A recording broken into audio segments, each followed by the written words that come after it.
আমার একদিকে আছে দাদা বৌদির বিরিয়ানি, আর একদিকে আছে ডিবাপির বিরিয়ানি। চলো দেখা যাক কোনটা ভালো খেতে।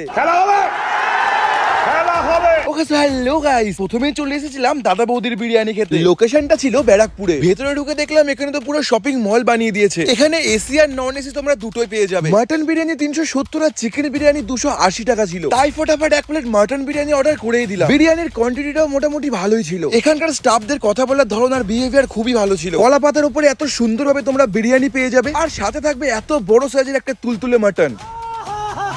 বিরিয়ানির রাইস আর আলু নিয়ে তো কোনো কথা হবে না বল, এগুলো কিন্তু অতিরিক্ত লেভেলের নরম ছিল, আর সাথে এত সুন্দর স্যালাড তো থাকছে। ওভারঅল বিরিয়ানিটা খেয়ে যেটা বুঝলাম এটা ছিল জাস্ট দারুণ। এখন বেশি লেট না করে আমি চলে এলাম ডিবাপির বিরিয়ানি খেতে। এখানে মাটন বিরিয়ানি 340 আর চিকেন বিরিয়ানি 240 টাকা ছিল, যেটা কিন্তু দাদা বৌদির থেকে একটু হলেও কম ছিল। ফাইনালি এক প্লেট মাটন বিরিয়ানি অর্ডার করেই দিলাম। রাইসের কোয়ান্টিটি দাদা বৌদির থেকে এখানে একটু হলেও বেশি আমার মনে হলো, আর দাদা বৌদির পরিবেশনটা আমার একটু বেশি ভালো লাগলো। কিন্তু গাইস এখানে মাটনের সাইজটা জাস্ট ওয়াও ছিল, অনেকটা বড় অনেকটা সফট, আর আলুটার মধ্যে কিন্তু বিরিয়ানি পুরো ফ্লেভারটা চলে গেছিল। বিরিয়ানিটা খেয়ে যেটা বুঝলাম এটা জাস্ট ফ্যান্টাস্টিক লেভেলের বিরিয়ানি। দেখো স্বাদের দিক থেকে তো দুটোই 10 আউট অফ 10। এবার তোমরাই কমেন্টে বলো যে তোমাদের ডিবাপির বিরিয়ানি বেশি ভালো লাগে নাকি দাদা বৌদির বিরিয়ানি। বাকি আমার তো বাচ্চার আলুর বিরিয়ানি বেশি ভালো লাগে।